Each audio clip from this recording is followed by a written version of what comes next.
Subscribe பண்ண சிகப்பு colour பட்டனை அழுத்துங்க. பக்கத்தில் இருக்க பெல் பட்டனை அழுத்துங்க. இதுதான் என்னோட குட்டி பால்கனி, வெரி குட்டி பால்கனி. ஆனால் அதுலேயே எனக்கு தேவையான கீரை, முக்கியமான மூலிகைலாம் வச்சுருக்கேன். ஸோ நம்ம ஒன்று ஒன்றா என்னென்னு பார்க்கலாம். ஃபஸ்ட்டு செம்பருத்தி செடி, அதுக்கப்புறம் இது வந்து ரம்பை செடி. ரேணுகா தேவி கொடுத்தாங்க. இது தேங்க்ஸ் ரேணுகா. இது இப்போ தான் துளுக்குது கொஞ்சம். இது வந்து பொன்னாங்கண்ணி கீரையும் தக்காளியும் போட்டிருக்கேன். இது துளுக்க சாமந்தி செடி, அது இன்னொரு துளுக்க சாமந்தி செடி. இது கற்பூரவள்ளி, ஃபுல்லாக க்ளீன் பண்ணிவிட்டு மறுபடியும் போட்டிருக்கேன்.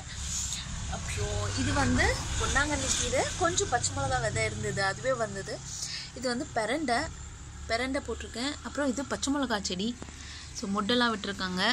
இப்படியே வந்தோன்னா இது வந்து கொஞ்சம் குரோட்டான்ஸ் போட்டு வச்சுருக்கேன். இதில் வந்து மொசு இல்லை, குழந்தைங்களுக்கு சளிக்கு ரொம்ப நல்லது. ஸோ அதனால் அது வச்சுருக்கேன். அப்புறம் பொன்னாங்கண்ணி கீரையும் அப்படியே அதில் நட்டு வச்சுருக்கேன்.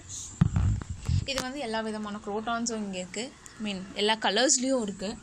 ஸோ இங்கே வந்தோன்னா இதுதான் என்னோடய கருவேப்பிலை செடி, கற்பூரவள்ளி மறுபடியும். இது என்னோடய மணி பிளான்ட்.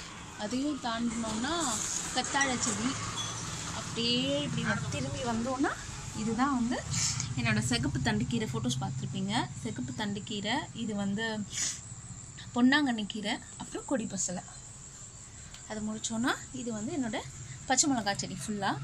அதுக்கப்புறம் இது வந்து தக்காளியும் பொன்னாங்கண்ணி கீரையும் போட்டிருக்கேன். பொன்னாங்கண்ணி ரொம்ப நல்லது. இது வந்து கிங் ஆஃப் கீரைன்னு சொல்லுவாங்க.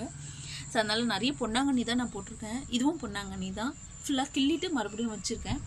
இது வந்து ரோஜா செடி. இது வந்து பருப்பு கீரை. 2-3 வாட்டி பறிச்சாச்சு, மறுபடியும் அது வந்து இலை விட்டுருக்கு. கட் பண்ணி பறிப்பேன். இது வந்து பார்த்திங்கன்னா முள்ளங்கி செடி, என் பொண்ணு போட்டது முள்ளங்கி செடி. அப்படியே வந்தோன்னா இது வந்து என்னோடய பச்சை மிளகாய் செடி. இன்னொன்று இதுவும் பார்த்திங்கன்னா நான் பாருங்கள் பொன்னாங்கண்ணி கீரை வாங்கி கிள்ளி நட்டு வச்சது. மறுபடியும் கிள்ளி அது யூஸ் பண்ணிக்குவேன். இது வந்து வெத்தலை செடி, இன்னொரு வெத்தலை செடி.